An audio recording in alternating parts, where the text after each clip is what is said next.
Hello, Hi. everybody. Welcome to another Sunday Night Rolling Movie Reviews Live. Thanks for joining us. We're here. We're going to have another great show tonight talking about board games. We have a fantastic guest joining us. But first of all, let me introduce my co-host. You know him as the Retro Gamer. He's on the Dice Tower Board Game Breakfast. Please welcome our good friend Asdruval. Asdruval, how you doing today? Good, and it's a board game blender. Did I say breakfast? Oops, sorry. You said breakfast. Board game blender. Sorry That's about fine. that. Yeah. And our very special, fantastic. great. Our very special guest today. Somebody I'm excited to have on. I'm a big fan of her videos. I watch. She's kind of my go-to if I need to see a new game and how it plays. She's the first person I check that she has a video out. And I'm so glad to have her on. You know her as Nettersplays on Twitter, on YouTube, all over the internet. Please welcome Annette. Annette, great to have you. Thanks for being here. Hi. Thanks for having me and your kind words. Cool. Yeah. Thanks for inviting me and everything. So I'm glad to be here. Yeah, like I said, it's great to have you here. I always really appreciate your insights on gaming, and looking forward to what you have to say about our topics tonight. Cool. Asdruval, you Yes, having a sir. good week? You having a good week? Yeah, just winding down. Played a couple great games last night, but we'll get to that a little bit later. Absolutely. And that usually the first thing we do when we have new guests on the show, we just take a couple minutes to get to know you and just a little bit about yourself. If you could tell us, we were talking a little bit on the air, off the air about your background. But if you just share a few things about, about yourself, especially your background in the hobby, kind of how you got into board gaming, and from there, how that parlayed into content creation for you. Okay. Well, I first started playing board games and card games when I was young, a little girl. I grew up with my grandmother, so she always had a deck of cards with her. And we used to take summer vacations out to like Ensenada, Mexico, to visit my great grandmother, and she would always play Parcheesi with me, and she would always play Rummy and stuff like that with me. And it was pretty cool because it was a good way for me as a child to bond with like this elder, like grandmother or great grandmother figure. And I had a good time doing that. And so once I got into college and high school and my older years, I didn't really play too many games, and I started picking it back up. Usually I think it was like maybe 3 or 4 years ago, I started getting into the hobby. So I first started, of course, with like Farkle, and then what was it? A whole bunch of little dice games and stuff, and then eventually I kind of developed and said, okay, well, what else is there? And then I started trying like social deduction games, and then I was like, all right, well, what else is there? And that interest kept on like, because I'm not into social deduction, I was like, there's got to be something else. And and so I looked further into it, and I was like, oh, Dominion, this is cool. I like deck building. This is something different. And then eventually I picked up a few games, and then now I have like well over 400 games. And I do like a monthly acquisitions and impressions video, which kind of, I don't know, it's kind of like an addiction kind of video where I go over my addiction and I present to you the reasons I got these games and showcase why I like them. Yeah. Yeah. But, As a child, you never played like Monopoly or Sorry, Chutes and Ladders, that kind of stuff that you can buy at like Walmart or Target. Yeah, so I did have Trouble, and I like Trouble because of the whole like plastic popper thingy. And then I also had Monopoly, but because I grew up with my grandmother and my siblings, I guess you can say, were my aunts and uncles who were a lot older than me, and I would want to play board games with them like Monopoly, and then they would just kick my butt, and I would end up crying at the end of the game. And so it was not a very good emotion for me, or relationship I had with Monopoly, because every time I would play Monopoly, my grandmother would say, Annette, don't play Monopoly, you're going to wind up crying. So I really had those games around, but I didn't really have like someone to compete well with me. They always kicked my butt. That's something you and I have in common. You know, my interest in gaming stems from my childhood too, and you know, watching my parents and grandparents, aunts and uncles play, you know, either Pinochle or Trivial Pursuit or things like that. Not so much participating, maybe a little bit, but you know, usually just, you know, very small, sitting on somebody's lap watching. I think that's, you know, where my interest in games and kind of my competitive streak came out, because they were all very competitive. And, you know, things got ugly sometimes. Yeah. But is there anybody, as you kind of, you know, evolved into the hobby, is there anybody, you know, siblings, anybody from your family, old friends, anybody who's come with you or that you've brought along the way? Yeah, so my partner Mitch, he also likes playing games. So we both ventured into the hobby. I mean, we share a lot of other hobbies together. So whenever I look into something like, say, whether it be art or disc golf or archery or any other hobby that we have, it's kind of like, oh, let's try to play this board game together. And we both like had the same interest of like looking beyond, you know, just a pack of dice or a deck of cards and saying, what else is there? And it was nice because I always have that one other person to play with me. So now that I have this humongous like collection, I could just bring these games home, and he's just like so cool about it. He's like, oh, okay, cool, let's play another one. He's not like that partner. He's not that partner saying like, oh, you know, like, what are you doing? We have no space. It's like, oh, I'm gonna get another shelf. He's all like, cool. That's always nice. So. Right. I mean, you're so lucky, because I have to. It's like, for my wife, it's like pulling teeth to get her to play anything, you know. And it's like, why are you doing this for? We got things to do. I'm busy, you know. Right. Yeah. So it's nice to have someone to share that with, and Sure. yeah, I'm really lucky. You're a disc golfer? Yeah, I do. I do play disc golf. I actually broke my leg playing disc golf a couple years ago. Oh wow.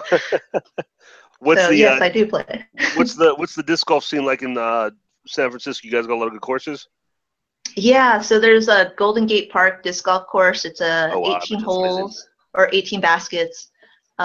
There's also one in Berkeley, but it has like a waterfront, so I don't really go around the water. I don't want to lose any discs. And but there's a lot of cool places. I think De La Vega is in Santa Cruz, and De La Vega is like the world championship is held there. So yeah, I go there whenever I have the chance, which is not too often. That's awesome. I play. I'm terrible at it. I don't play too often. My son's getting into it, so he's bringing me kind of back into it, and we play a lot around here. It's fun. We have a good time. Yeah, it's a really good sport, and it's a casual sport for me. It's something that I can just get out and like walk around in the park or be around the woods and kind of throw frisbees. Yeah. Awesome. Yeah. Now you said you got back into back full force kind of in the hobby a couple years ago.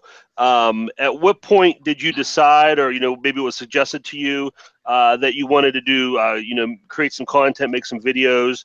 I know you do a couple, like you said, you mentioned you do your haul videos. I really enjoy your applied mechanics videos. Which of those kind of came first, or was it all did it all come to you at once? And what was like the evolution of that for you? Yeah, that's a really good question. So it started with me kind of wanting a vlog. So I've watched a lot of videos trying to figure out, which games are for me.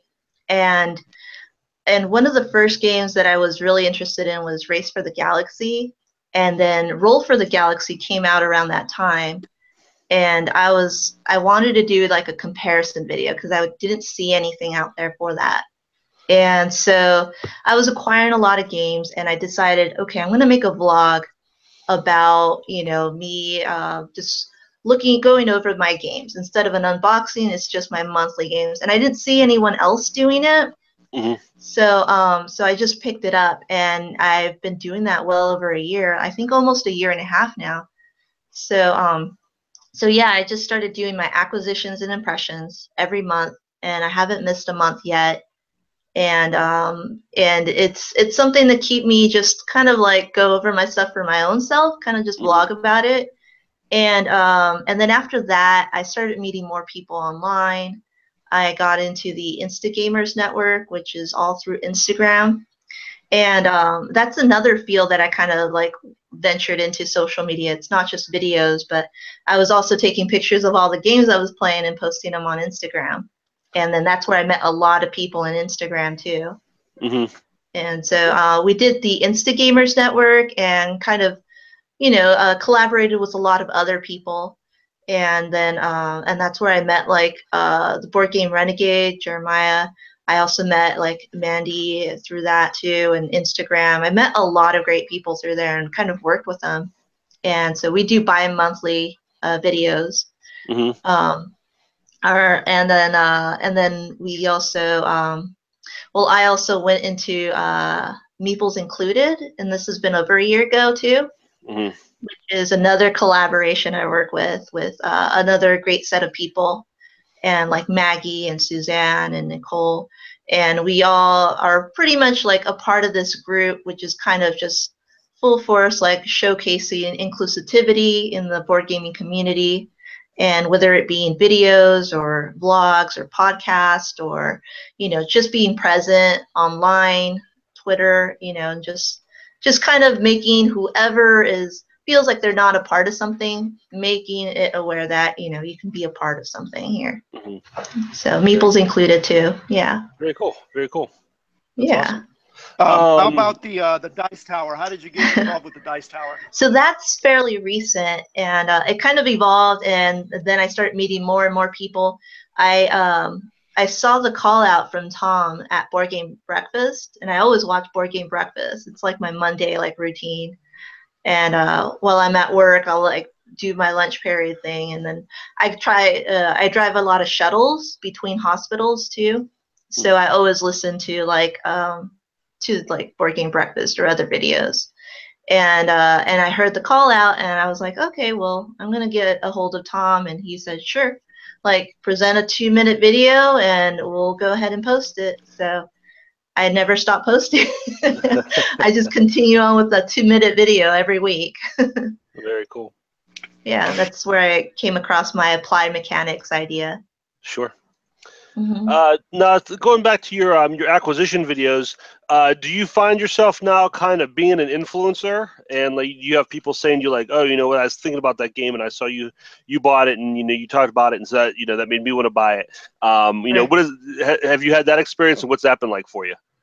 Yeah, I actually well, that's probably one of the main reasons I do these videos is kind of to present and showcase what I'm interested in.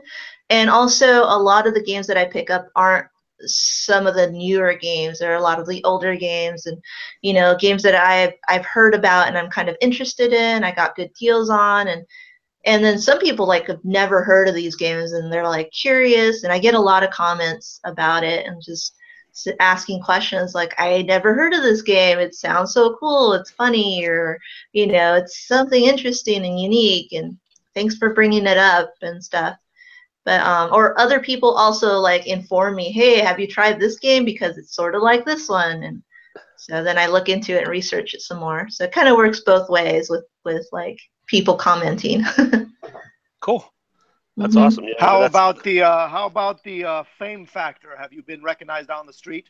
Oh gosh, no. I don't think I really want to either. It's cool in the community of board gaming. It's fine. If I'm at a convention, I might hear someone say hi to me. But I think it'd be really weird if I walked into I don't know, a grocery store or something. Asdruval asked that question because he's constantly getting mobbed. He's like, he's like the Elvis of the board gaming. He just assumes we all have that problem. It's just the most random people just come up to me. I could be anywhere. My God. That's awesome. Very cool. Well, Annette, thank you for sharing. That's very interesting to get that background on you, and just to get to know where you've come from, your journey through the board gaming world. Moving on a little bit. More recently, what are, Annette, I'll ask you first, and we can all talk about this. What are some games maybe over the past week or so that have been making it to your table that have really, caught your attention and really have your interest right now? This game right here. Okay. It's Near and Far. So this one I've been wanting it since last year. I got the deluxe edition on Kickstarter, and then I finally came last month, and I didn't put it straight to the table at first. I kind of waited around for all the hype to kind of diminish, and then I started getting into it, I think last week. And since last week, we've my partner and I we played the character mode in the game. Mm-hmm. And if you're not familiar, I don't know if you're familiar with this game or not. Kinda. Kind of. Okay. Yeah. Are you familiar with Above and Below? Yeah. Yeah. Okay. It's basically like a legacy version of that, right? You don't tear up anything. Okay. But it's sort of like that in a way. It's a campaign mode. So you go like, so there's different modes of playing, which is a little different than Above and Below, because instead of Above and Below, you play it this one way, and you go through the book, and there's this one way of doing it. But like Near and Far, you can play it like arcade mode. You can play like a one-time action. You can learn the game by the beginning mode. You can play the campaign mode, which is going through the whole book, all the maps and stuff. And you can do the character mode, which is what I've been playing, and that's just all based on character development. Okay. And so that I've really been enjoying, because it's like you don't follow different encounters based on the map, but you go along like a story mode that gradually like progresses through every map that you play with until you finish the story of the character. Okay. So yeah, it's really cool. I like it. And you said you're playing that 2 players? Yeah, so we're playing the character mode with 2 players. It's just Mitch and myself, and we've really been enjoying it. I think we've played it 2, 3. Oh, I played it like 3 times already. Mm-hmm. So, and I think the next one probably our characters will be done with their stories. So this isn't like a legacy game where it's one and done. You'll be able to go back and do something different with it later if you want. Yeah, so the cool thing is, so we're doing the character modes for 2 characters, and I think there's like 10 characters there, so you can go through all these different character stories too. So that's the character mode. You can go through the character mode for every character there. So that's like 4 different games that you can play with that mode. Mm-hmm. Between 2 players, something like that. And then you also have the campaign mode, which is just going through the whole map book and seeing what you encounter and how you deal with it. And that's 11 maps worth, I think, 10 or 11 pages worth. Mm-hmm. So, and then once you're done with everything, which already that's a lot of game. Once you're done with all that, then you go into the cards, which is like the arcade mode. It doesn't go through the story, but it gives you options, either option A or B, and you pick from there. Cool. Mm-hmm. Well, that sounds good. That sounds like there's, like you said, a lot of game there. Yeah. I was mistaken. Not your typical legacy game where, you go through, you get a couple plays, and you're done. So I haven't played Above Below either. I've always been curious about that. So those are 2 I'll definitely have to check out. Yeah, I mean, honestly, like after playing Near and Far, I'm kind of like, you could probably skip Above and Below if you haven't started it. You could probably just start with Near and Far. Maybe I'll do that. Yeah. Very cool. Was there any other games you wanted to talk about, Annette, or was that your big one for the week? Yeah, that was a big one of the week, but I've also played this game. It's Exit the Pharaoh's Tomb, okay, which is kind of like an escape the room in a box. And it's really hard. So I don't want to spoil it for anyone, but I picked up this one because I heard it's like, if you're a gamer, like you need to pick this one up because it'll offer a lot of challenges and riddles and stuff. And I thought, okay, I think we'll be cool with it. We only played it 2 players, and we got stumped like several times. Mm-hmm. And if you're a person that likes escape the rooms in the sense of like kind of figuring out, and by going through riddles and kind of figuring out how to get from one place to another place, that's like something that's really unique and different. Unlike any other game out there, it's like an escape the room, but with riddles itself. So you could use riddles and in different kind of ways. Like I don't want to spoil anything, but but it was really hard. It took us like 2 hours, and if you're like a master, like you can finish it in under an hour. But how do you feel? How do you feel about those types of games where you just play them one time and then it's over? Yeah, so this one only cost me, I think, like $12 divided between 2 people. That's like $6 each. That's like less than going to the movies, and you spend about the same amount of time. Okay. And you have So a what about similar experience, you know? right? What about a game that's a little bit more expensive, like Time Story? Yeah, so that requires like a lot more investment of time, in my opinion. And that's probably one of the reasons I haven't picked up Time Stories, because I go through a huge flux of games all the time. So it's like I can't really invest too much time, even though I've invested that much time in Near and Far. But yeah, it's just like I can only do so many campaigns at once. And then I've heard of the exit games. I haven't looked too deep into them, so I'm curious. What do you get in the box? I mean, is it just the book with the riddles, or is there components to it? What makes up the game? Okay, so without spoiling anything, you open the box and you're going to get the rule book. You'll also get this random notebook in the book, which has a whole bunch of riddles inside, which is pictures, numbers, letters, whatever. And then also you have a disc, and it's a round disc, and you kind of use it as like an encoder. Okay. And then on top of that, you have a deck of cards. A deck of cards with riddles and another deck of cards with the answers. And it'll you use the encoder in certain ways, and it'll guide you to what number card is your answer. And you go to that answer card and you look at the back of it, and if it's correct, you'll move on. And if it's not, it says try again. So yeah, so it's really cool the way it uses those riddles and kind of trying to figure out things, and it's really creative in how to use, like, you practically use everything in the box, like everything. So it's really unique. Is that something you might recommend as like maybe like more of a party game if you have like a big group of maybe quote unquote non-gamers? Is that something that might appeal to that kind of situation? Not this game. I think honestly, like, this one is really difficult. So if you get your set game group with this box, like, say, I think maybe 4 or 5 people, where you can easily surround a table, easily look at it, because you're all looking at the same things at once. You don't want a big group, and you don't want new gamers. I think it'll frustrate a lot of new people that aren't used to kind of gaming this way. Because they'll become a little bit more dependent on people who already play games. So I'd suggest it for a good gamer group. If you already have a gamer group of like 4, you should probably try that out. Split it up between the 4 of you, and you're only spending like $3 a piece on it. Cool. Well, that's good to know. Thanks for the info on that. Like I said, I haven't done a lot of research on those, but they do sound interesting. Yeah, look into it. I will. I'll let you know. Asdruval, how about you? What games have you been getting to the table lately?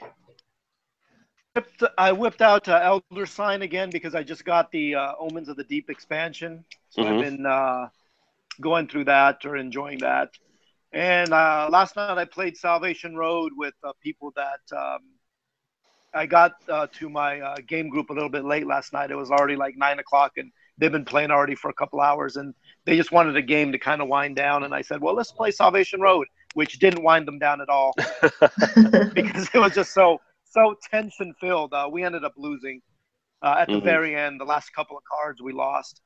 Yeah, it's just for this couple of weeks has been really slow for me. That's about all I've been getting through. Cool. Yeah, I was talking to Annette off the air. June was a rough month for me. I barely got to play anything, but so far July I've got a lot of time to play. 2 of the games I'm really excited about are 2 that I picked up at Origins. One is an older game, and one is a game that just came out there. In the math trade, I picked up a game called Heroes Wanted. It's a game came about probably about 3 or 4 years ago. It's a superhero themed game. Not sure if you guys are familiar with it at all. But the concept is really cool, and I've been curious about it for a long time. what you do is you're playing different superheroes who are there's kind of like a casting call for the big Avengers Justice League group in the city, and so all the B and C list heroes are coming out of the woodwork, and that's who you play. And the way you create your characters, there's 2 decks of cards. One is the bottom half of a character, and it has an adjective, and the other card is the top half of a character, and it has a noun. So you shuffle those up, and you get a couple, and you select which one, and you put them together. So you have these kind of like ridiculous combinations. You have like the deadly snake, or the super cobra, or something like that. And so you have all. And I don't know if you guys ever watched The Tick, or read the comics or anything.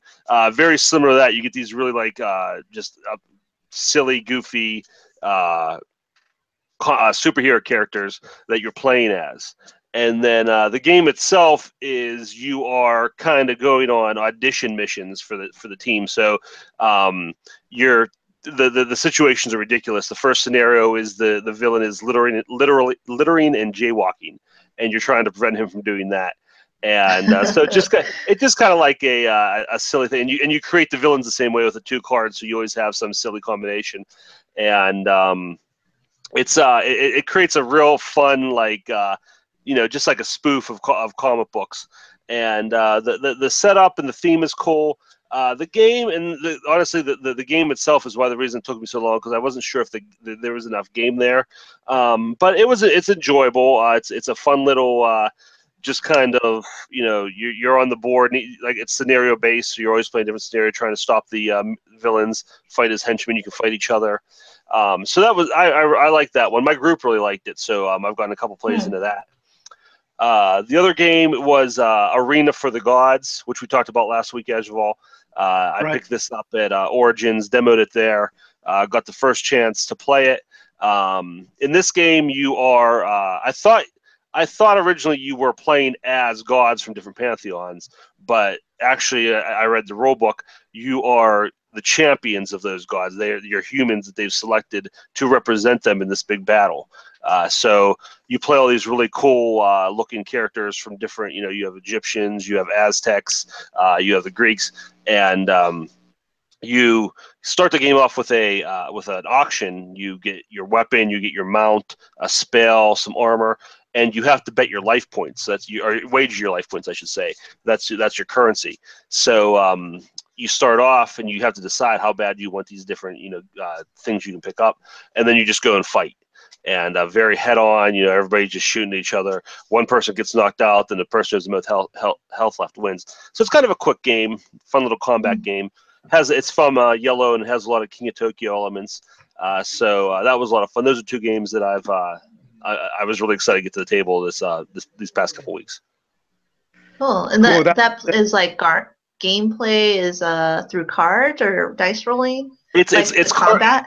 It's dice related. It's similar to King of Tokyo, where you have 7 dice with different icons on them, and the icons are on those cards that you buy in the auction at the beginning have different combinations of those icons. So you roll the dice, and you activate the card if you roll the right icon. If there's like swords and shields and things like that. And if you get the right combinations on the card, you can activate that card and do that action. And then you have some basic actions that everybody can do, so you're really never left out if you didn't roll what you have on your cards. So yeah, it's mostly dice rolling, activating those cards. Yeah, sounds interesting. Yeah, I didn't hear too much about it, so.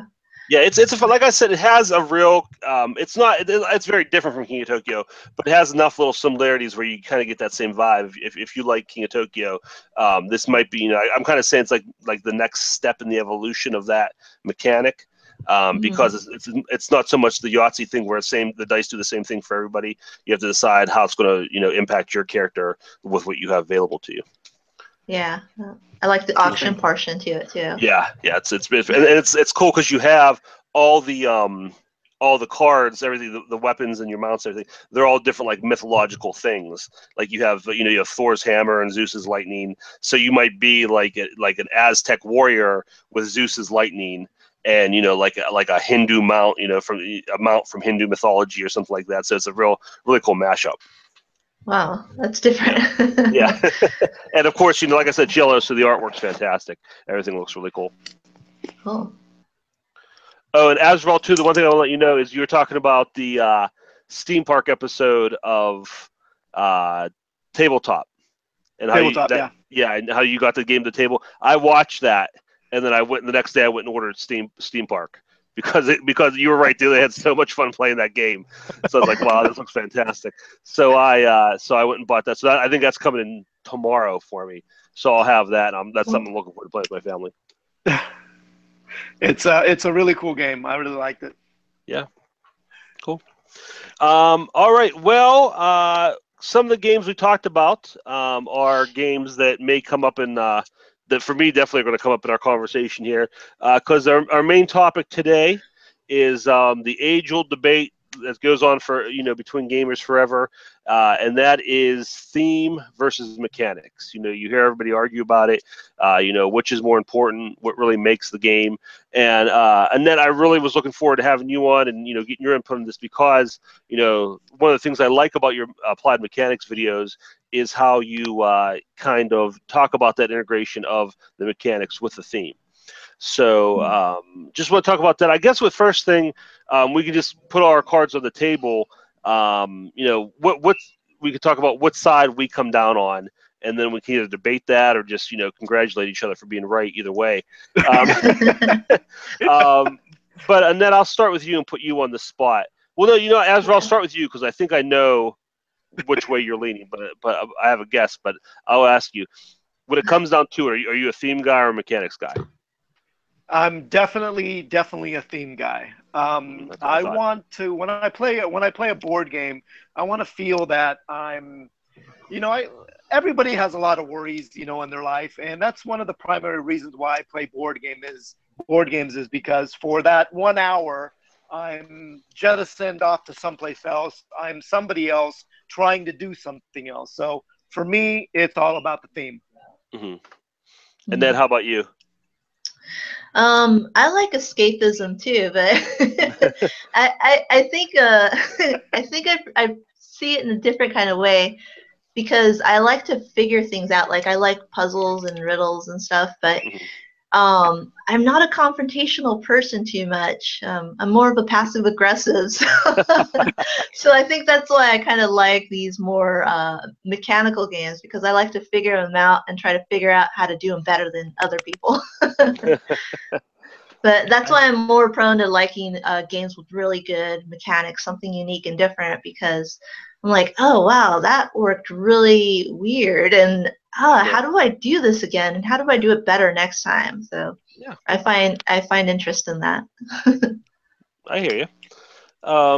By the way, too, if you're watching live, let us know your thoughts on this in the chat section there. Let us know, what side of the debate you fall on.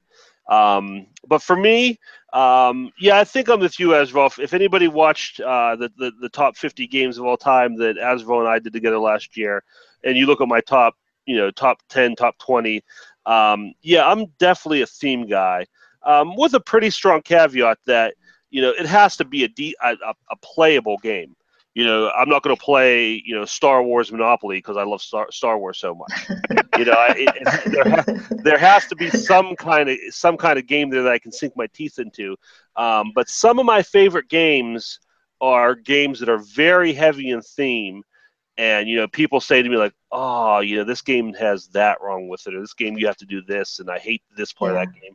And to be honest, when there's people, I can't argue with them. There's certain things about some of my favorite games that when people talk about the flaws in the game itself, I can't argue with them. But for me, I'm able to overlook that. And like, you both said, you both use escapism. That's definitely a thing for me. I came to board games from role-playing games. That was for a very long time. That was my main form of gaming.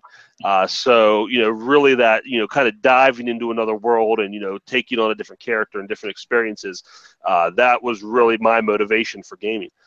So when I can find a game, like a game off the top of my head, Sentinels of the Multiverse, one of my favorite games. And, people, complain up and down about the bookkeeping and all this and that. And again, I don't have a good argument mechanically wise to come back and say, no, it's okay because of this. the only thing I can say is if you can look past that, like a role-playing game, if you play a role-playing game, it's a lot of numbers, a lot of math, but you kind of force your way through that and dive into the world. And with that game, that's something where, like I said, you climb inside that game and just be a superhero for a couple hours. Yeah, I mean, I'm pretty long-winded here, but yeah, I mean, it's theme for me, as long as there's some kind of good game there, but I can forgive a lot if you give me a really strong theme. Yeah. Well, I mean, I do like games with it. I mean, like, for example, Near and Far. Like, I think that has a lot of good theme in it, too. Mm-hmm. And mechanically, like, speaking, it's kind of like you put your worker here and you get some stuff. And it's kind of like a worker placement, and it's pretty simplified, but the immersion of the stories and where they go, the character development, like, that's the interesting part of the game. And so I could say I'm not completely like just mechanics. I Sure. love some theme involved with it too. Mm-hmm. Just like you like some mechanics involved with your themes as well. Absolutely. I would say too, though, there are games that have theme where you kind of have to find it. Maybe it wasn't put there purposely. Yeah. Or maybe it wasn't like it's kind of there, within the mechanics. There's some theme, but you can find it. It doesn't jump out like you don't know the name of your character, maybe, or exactly what they're doing. But a game I think of, I don't know if either of you have ever played Fresco. Yeah. Yeah. It's a game I really enjoy. It's a Euro game.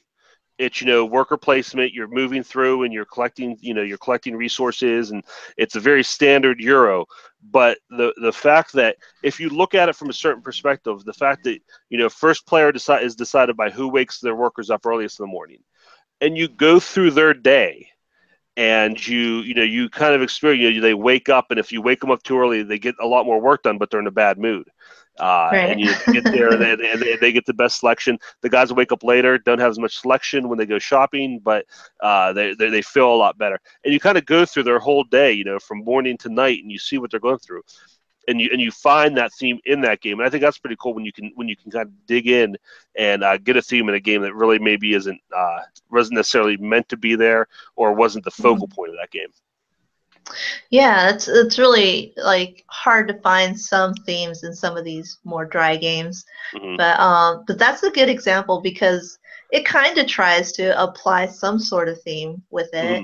It's not covered in theme or anything, but like the whole like waking up. Like if I wake up early, then I'll be really grumpy, and that's kind of bad for later on in the day.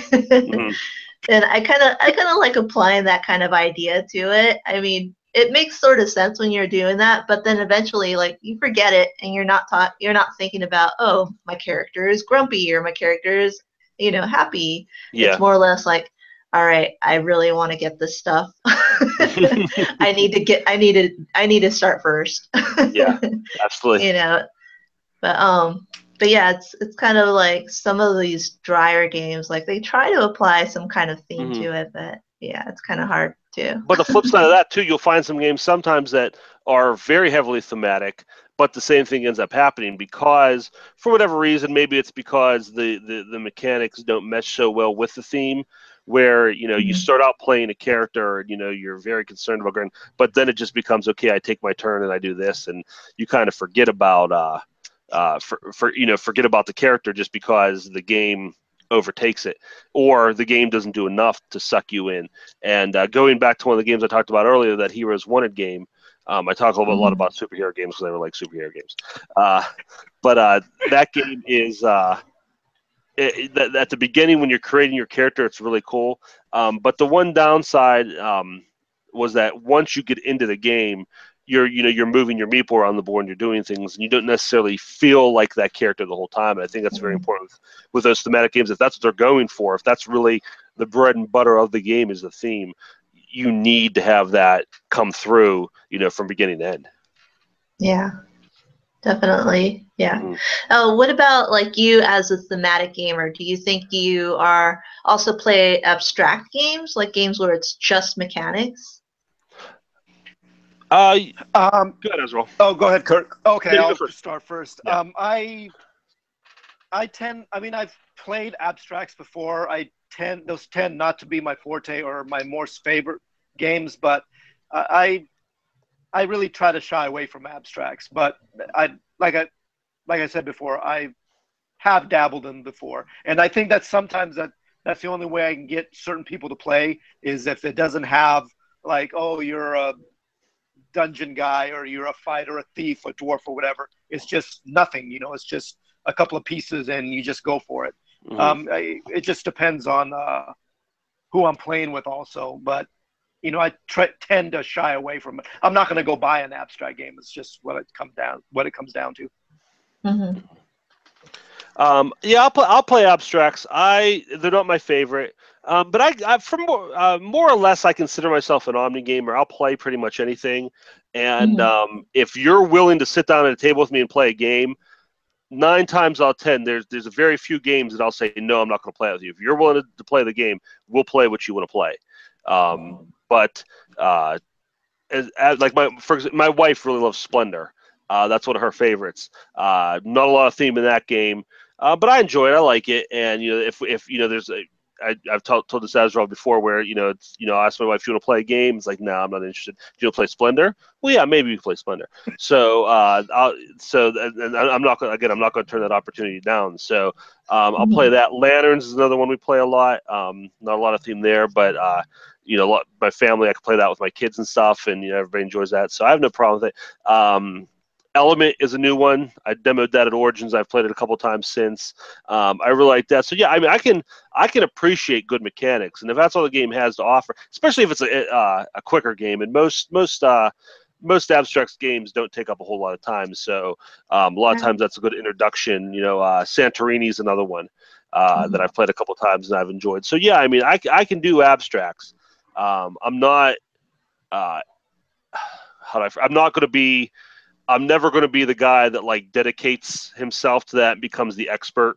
You know, I'm probably going to lose those games most of the time if you know, the other person has any clue what they're doing.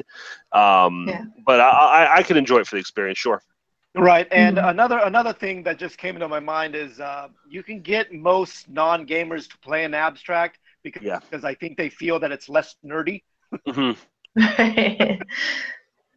Yeah, that's absolutely true, and that's why the ones I have, and again, maybe they're not considered pure abstracts. A game like Splendor, I don't know if that's qualifies as an abstract, but I definitely have some of those sitting on the shelf, just because, you know, like you said, Asdruval, that might be someone's lead into, you know, a greater understanding and a greater experience of gaming. So if that's where I have to start, well, again, it's not.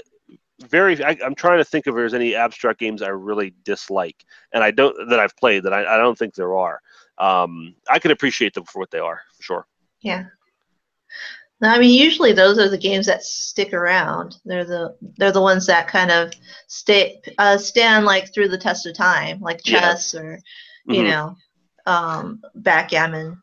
Yeah. Those are just games that, you know, people have been playing for thousands of years. So, and it's just because, you know, maybe there was a theme there. I mean, in chess, you could kind of see a theme that sort of existed, perhaps, you know, with a king and a queen and a rook and a knight and all that. But I mean, that didn't carry over where it just becomes mechanics. And, yeah. So. Yeah, I mean. Go ahead. I'm sorry. Good. Oh, and also thinking about theme, like it's also a lot of theme is based upon, like, you know, what pop culture is to you, like superheroes, for example. Like there's a lot of superhero thematic games, Cthulhu and such. So I could see a lot of like things that, you know, are present day, like pop culture. Yeah, definitely. That are very like engrossed with theme. Going back to what you were saying too about like chess and things like that, I think, you know, that leads to what Asdruval was saying, where it's, you know, chess, if you're good at chess, like, and, you know, that's the only reason I would ever want to be good at chess is because I would want people to know that I'm good at chess. Because when you're good at chess, there's certain things people assume about you, and I'd like people to assume those things about me. But I'm never going to take the time to get that good at it, because it's just not that much fun. I mean, I've dabbled very lightly in it, but it's nothing where I'm like, oh, I want to dedicate my life to this. And there's a lot of those abstracts you do have to, because and I had this conversation on Board Game Geek with some people a couple weeks ago. You know, it's like with that game, you know, a lot of games, especially thematic games, you could have that experience. You can sit down and have that experience, and a good game, thematic or otherwise, is a game where even if you're losing, you can still enjoy yourself. You know, a game like chess or a game like backgammon, especially chess, I think it's more about, you know, getting better, mastering the game. And if you're not in it for that, I think you're missing some of the experience. Yeah, yeah. Right. My father is a big time chess player, and he's really really good at it. So I showed him how to play Santorini, because you can literally show somebody how to play that game in like 30 seconds. And I said, it's kind of like chess. And he just didn't like it at all. Well, yeah, I don't know. Why didn't he like it? I don't know. He thinks just this whole thing is just silly nonsense. You know? Have you tried that one?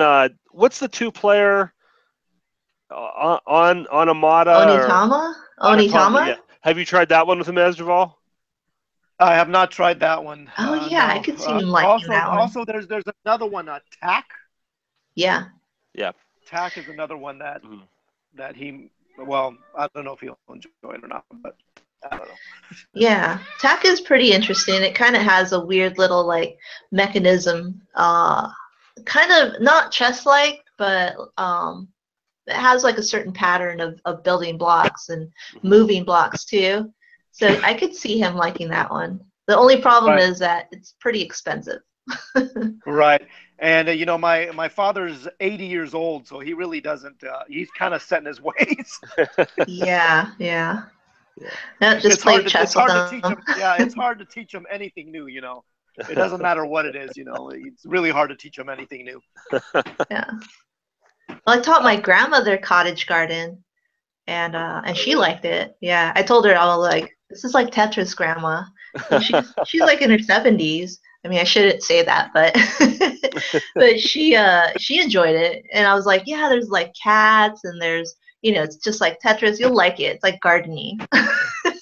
It's cool. Nothing like that, but I tricked her into it, and she loved it anyway. So there's a lot of games out like that now. There's a lot of ways you can go with that Tetris that Tetris mechanic. Right. Yeah. The Barren Park and a whole bunch of games now. Yeah. Annette, let me ask you I'll kind of go the other way. Since you're the person among the three of us who kind of leans more mechanics, I'll ask you the opposite of the question you asked me. What's the and maybe you can tell me just in general, or maybe you have some games in mind. What's as far, like I said, there's a lot I can forgive for a good theme.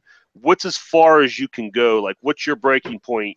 Like, and again, this may be hard to quantify, but where will you go to and say, no, this is there's just the theme kind of falls, or the mechanics fall apart here, and it's not worth the theme. Like, what experience have you had with that? You know, like I said, maybe with specific games, or just in general, do you know where your breaking point is? That's a good question too. Like, I don't know, like some okay, so there's some games that I can see that have probably good mechanics and such, but that I won't touch. Like, for example, maybe some war games or something, because I'm not interested in war, and sure. Maybe some games like that are about like I don't know, that can be considered offensive, you know, in a way that they portray like colonialism or the way they portray like certain tribes or something. It's just like kind of in poor taste, like that kind of theme. And even though the game itself might have good feet to stand upon, and mechanically, like the theme is just kind of goes too far. Sure. Where it's not fun for me, you know, to engulf myself in that kind of theme. I don't know if that kind of answers your question or not, but sure. Or mechanically speaking, maybe a different game. I don't know. I mean, when games fall apart for me mechanically that I do play, I just kind of like just decide I'm not going to play them again. I don't know. I'm just like, that, not that it's broken or anything, but that didn't really work for me. Sure. Are there any specific mechanics or specific types of games that even if it's a theme maybe you'd really enjoy and really you feel you'd be able to sink your teeth into, that you might balk at just because you don't like that mechanic or that style of game? I don't know. I like mechanically speaking, a game that I don't like really. One versus all maybe. Or co-ops. Sometimes co-ops. I don't really play too many co-ops because I'm more of a competitive person. So I generally like try not to play co-op because I'm just like, why aren't you I get pretty aggressive in a way. I'm like, why are you doing that? Like, that will not help us out. And so, I mean, not aggressive, like, but I'm just like, I would do it differently, and like, I don't understand why you would do that. And so I just don't like that tone in myself to come out, so I really don't play those kind of co-ops. Okay. Yeah. So have you played Pandemic Legacy? I have, yeah. Ooh, okay. Not the whole way through. It's a long game. I'm still going through that. Hopefully I'll finish it one day. Okay. Asdruval, let me ask. I'll kind of ask you since you're a theme guy. Is there anything like again, if it's a specific game or maybe just in general something you've experienced? At what point will you say the theme's not worth it? It can't even though this is a theme I love, a world I really want to be a part of. The game just there's not enough game there for me, or the game just kind of falls apart for me. That's a really good question, because I don't know if I can answer that correctly, but with Annette, like she said, she'll play a game one time and then just, never play it again. I think that falls more into, I can't off the top of my head name a specific instance or a specific thing that really, shook me to my core where I said, I've had it with this. I can't think of a specific instance, but I will try a game one time, and if I don't like it, regardless with the mechanic or the theme, I just won't play it again. More importantly, I won't buy it either. Yeah. Yeah, I could tell you my situation, and I'll badmouth a specific game here. A game that I will not play. I said before, there's not a lot of games I'll refuse when they come to the table. This is one I will, and that is Tales of Arabian Nights. The storytelling game. That's one where it's an awesome theme, and you open it up and like, wow, this is going to be really cool to go in this world. And that's an example for me where there just wasn't enough game, even though the theme wanted to carry over. There wasn't enough game there for me, and it just kind of fell apart. The game was 100% theme, and the game to me is almost non-existent. So there's an example for me that that's kind of the line that I won't cross. I never played that one before. I mean, thematically, it sounds like an interesting game, kind of like Near and Far in a way, but yeah, it does have story-based. I haven't played Near, Far, or Above and Below yet, but from what I understand of those games, imagine those games with all the game just ripped out of it. Imagine you just basically had the book and it was like completely random. And I don't want to start. I can go on for 15 minutes about how much I hate this game. But it's very much like, because what it is that they give you a character to build up, and you have ways to build your character, but nothing really matters. The example I always use is, there's a religion skill. And you might build up your religion skill, and then one of your situations you get into in the book is you come across a priest, and one of your options is to pray. It's like, oh, I have really high religion skill. This is a priest. I'll pray.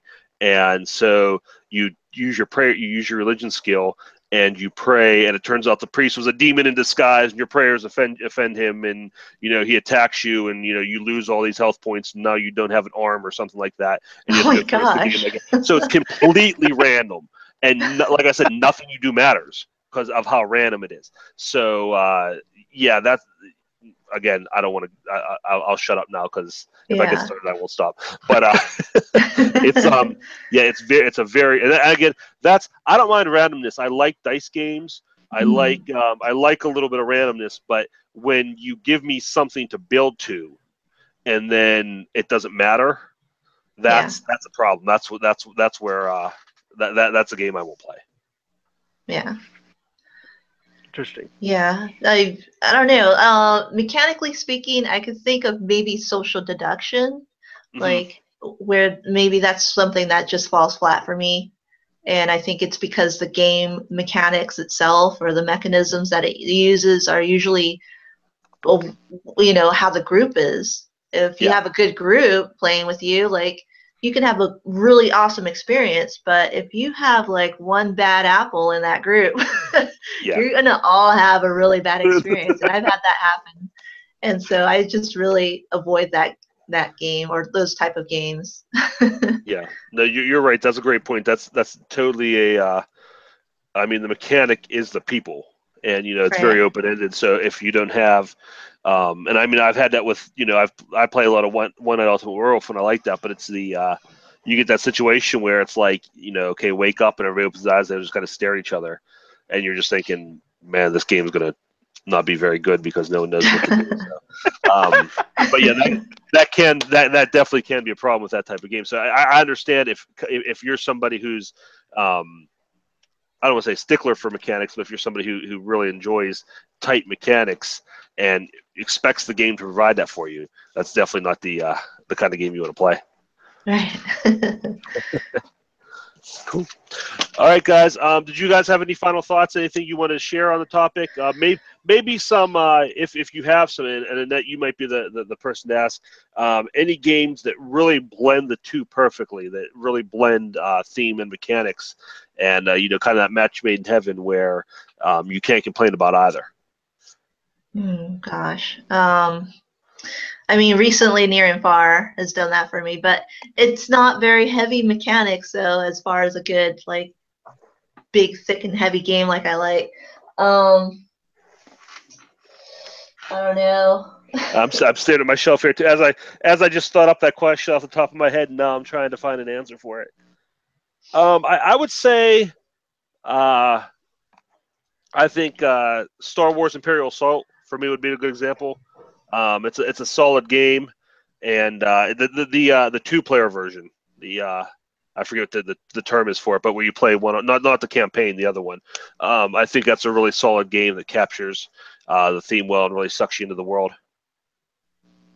Yeah. Maybe. Well, not I can't say it's my favorite or anything, but one that I could see on my shelf that I really like is Fields of Arle. Okay. I haven't played that one. And just the way that it works as a 2-player game and trying to develop your farm and having a common marketplace and going through the seasons and then seeing your farm develop and I don't know, like it's mechanically speaking, like it's a European game that kind of has a lot of mechanisms that with worker placement and placing your tiles in certain areas. And then it also has a little bit of theme too, which I think it incorporates it well. I feel like a farmer when I'm playing it. Looking over your shoulder there, I see a game that I'm reminded of, Terraforming Mars. Yeah. I think that's an example of that one where the theme doesn't it's not thrown at you. You kind of have to search for a little bit, but with all the different cards and everything, you really feel like the one thing I like about that is the corporation cards.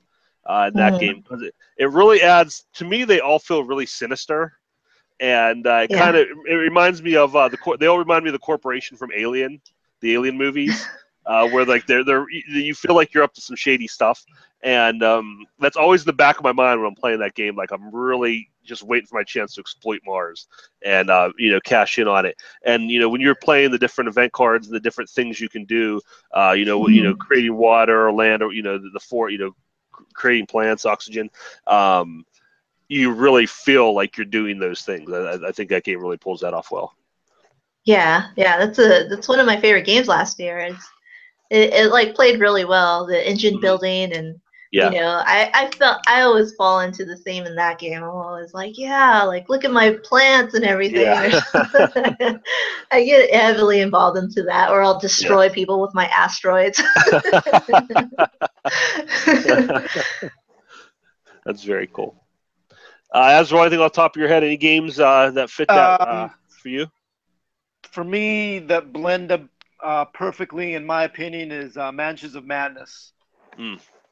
I think that theme and mechanic go hand in hand in that game, and it's a game that I don't normally get to the table because just the length of it. Sure. And I don't have the second edition, so I have the first edition where it's a lot of setup time.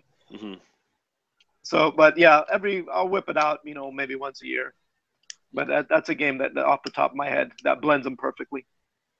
But I will tell you this, Asdruval, and I know we've gone back and forth on this, but the second edition I think blends it better because that first edition kind of has that, you know, Fantasy Flight Arkham Horror bloat where there's the mechanics aren't necessarily bad, but there's so many of them, and you have to like make it, you know, you have to you're especially if you're playing the keeper, you have so much to do.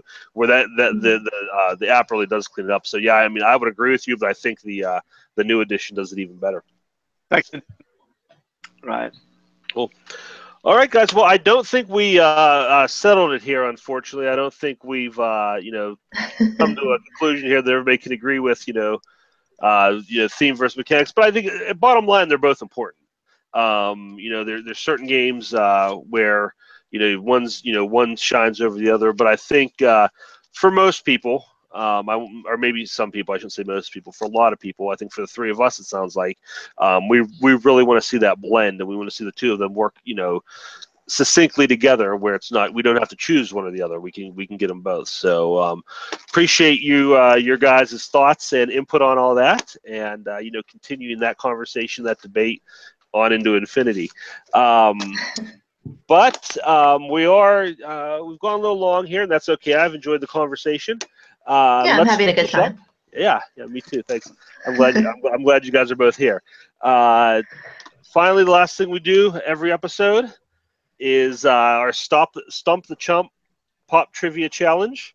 And last week we had some controversy. Asdruval actually had his first defeat against Robert, and there was some controversy because the tiebreaker, we didn't have our official tiebreaker. Our timekeeper was late. He slept in. He's been fired. That's our second disappointment in 2 episodes. So we went to an alternate tiebreaker, but I can tell you, I went back, I checked the video. The tiebreaker is supposed to be the time it took to finish the entire 10 questions. Robert did his in 2 minutes 21 seconds. Asdruval was 2 minutes and 57 seconds. So Robert's win was legitimate. So that was Asdruval's first loss in Stump the Chump. Wow. So today is it's Rocky 3. He just lost to Clubber Lang, and he's found some stuff out about himself, and he's discovering what's really making him tick. So that kind of puts the pressure on you. Are you going to come in, and are you going to continue Asdruval's losing streak, or is he going to come back stronger than ever? We're going to find out right now. Yeah. I sent you guys earlier. You have the list of categories for this week's contest. If you're playing along at home, they are in the description. And the first thing you both get to do, and Annette, you go first. You both get to veto one category that the other person doesn't get to choose. So, Annette, which category would you like to veto? Let me see. Which one I don't want? Let me kick off comic books. No comic books? Okay. Comic books is vetoed. And Asdruval, how about you? I'm going to kick off Adaptations. Adaptations. Okay, we'll get that one out of there. And then, Annette, you can make your first pick of what category you do want. Let's try black and white movies. All right. Asdruval, your first pick. I'm going with Famous Siblings. Did you get that one, Kirk? Yes, I did. Famous Siblings. Annette, your next choice? Let us try Netflix originals. Netflix, okay. Asdruval. 90s fads. 90s. All right, that's a good one. All right. Annette, your next pick? Oh gosh. Let's try holiday movies. Holiday movies. Wow, they're all movies that I'm picking. And I do. I That's what hope I I'm did. good at them. That's my category. So I usually have a lot of movie categories, but that's all Okay. right. Asdruval, your next pick. Let's go with sequels and prequels. Sequels and prequels. All right. Annette, your next one. Let's try famous siblings. We already picked. Asdruval already picked that one. Oh, never mind. Let's try sports stories. Sports stories. Okay, let me get that one. Yeah. Sports stories. Okay, and Asdruval, your next pick. Judd Apatow movies. Judd Apatow.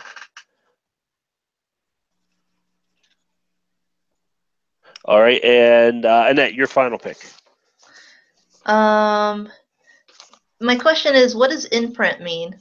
Books. Oh, okay. Let's try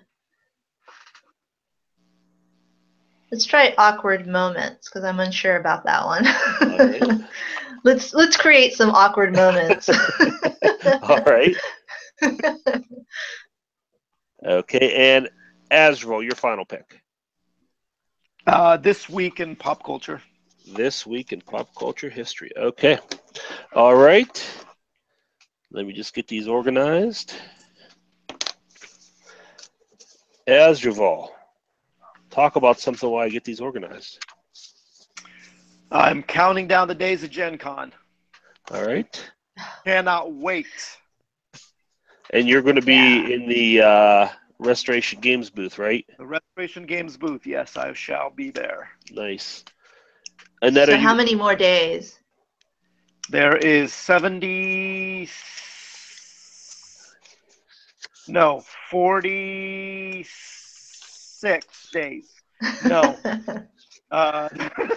What's today's date? The 9th? What's today's the date? 9th. The 9th. So there's the 16th. So there's 40 days. 40 days. Oh, wow. 39. Awesome. 39. 40. I don't know, somewhere around there.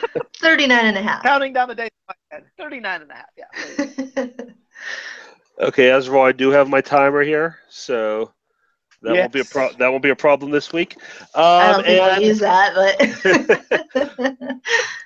Annette, you go first. Sure. As always, our guest always goes first. So, Asdruval, I will ask you now to enter the Roll and Move Live Booth of Silence. Okay, here we go. This has got to be like the funniest part. All right, Annette, I will start the timer. As soon as I ask your first question, you can pass and come back to it.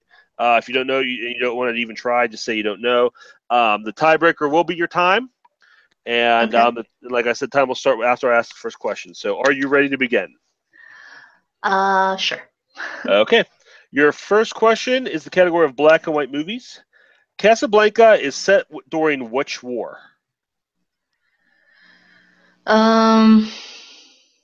Let me think about it.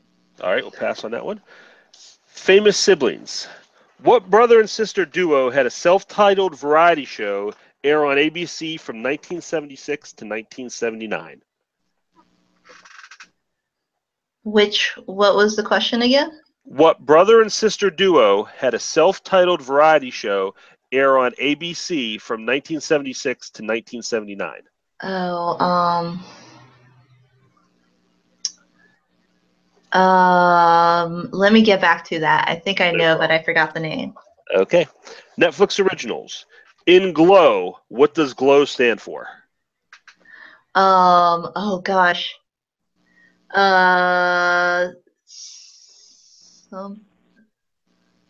Something ladies of wrestling. Let me get back to that. All right, no problem. Okay, 90s fads. What is the name of the company that created Beanie Babies?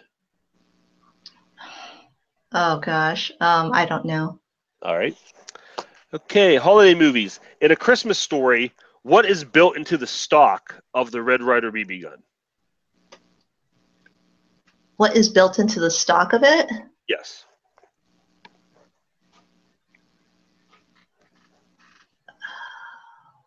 No, I don't know.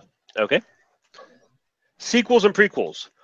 What is the name of the 6th movie in the Rocky franchise? What is the name of the 6th movie? The 6th movie. Is it Rocky 6? No. Sports stories. Okay. Tom Brady was suspended how many games in the 2016 season for his role in Deflategate? How many games? He wasn't. I don't think. I think maybe he was once. No, incorrect. Oh, okay. Judd Apatow movies. Apatow, whatever. Judd Apatow. What 2012 film was a quasi sequel to 2005's Knocked Up? I didn't watch it. I don't know. Okay. Awkward moments. Which famous actor accidentally announced La La Land as the Best Picture winner at this year's Oscars? Oh gosh, what's his name? What actor? Yes. Let me get back to that one. All right, we'll pass on that one. And this week in pop culture history, which Will Smith movie and sequel were released the 4th of July weekends in 1997 and 2002? Which movies? Which Will Smith movie and the sequel? The first one was 1997, second one was 2002, 4th of July weekend.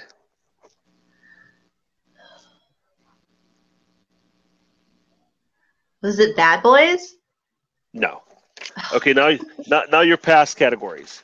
The black and white movies. Casablanca set during which World War? World War II. Correct. Famous siblings. Which brother and sister duo had a self-titled variety show air on ABC from 1976 to 1979? Was it the Donnie and Marie show? Correct. Yeah. In Glow, what does GLOW stand for? Yeah. Oh gosh, it's that G. Does it stand for Glorious Ladies of Wrestling? No, that's incorrect. Oh, so close. And then awkward moments. Yeah. Which famous actor accidentally announced La La Land as the Best Picture winner at this year's Oscars?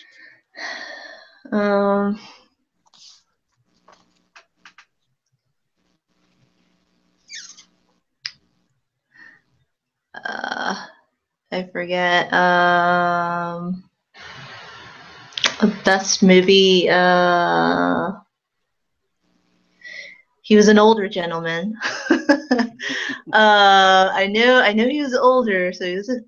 Oh gosh, he wasn't with it.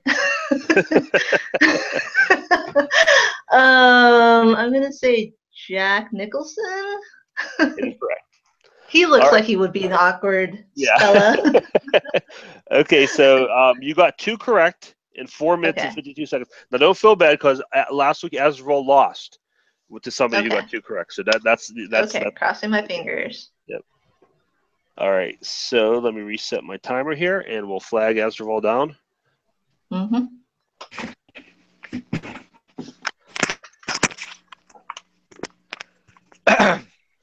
All right, Asdruval, are you ready? I am ready to redeem myself. Okay, let's see if it happens this week. Okay. You know the situation. I will start the timer at the first question. You can pass and come back. time is the tiebreaker. Okay. You ready? Ready. Okay, black and white movies. Casablanca is set during which World War? World War II. Correct. Famous siblings. What brother and sister duo had a self-titled variety show air on ABC from 1976 to 1979?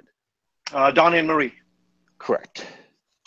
Netflix originals. In Glow, what does Glow stand for? Gorgeous Ladies of Wrestling. Correct. Oh, 90s that's gorgeous. 90s Sorry. fads. What is the name of the company that created Beanie Babies? Tie. Correct. Holiday movies. In A Christmas Story, what is built into the stock of the Red Ryder BB gun? A compass. Correct. Sequels and prequels. What is the name of the sixth movie in the Rocky franchise? Rocky Balboa. Correct. Sports stories. Tom Brady was suspended how many games in 2016 for his role in Deflategate? I'm just going to take a guess. 4. Correct. Ooh. Whoa. Judd Apatow movies. What 2012 film was a quasi-sequel to 2005's Knocked Up? This Is 40. Correct. Awkward moments. Which famous actor accidentally announced La La Land as the Best Picture winner at this year's Oscars?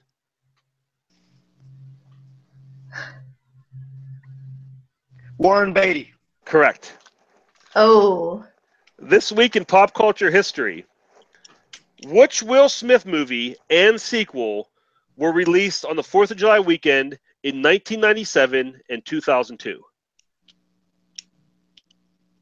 Repeat the question, please. Which Will Smith movie and sequel were respectively released 4th of July weekend in 1997 and 2002?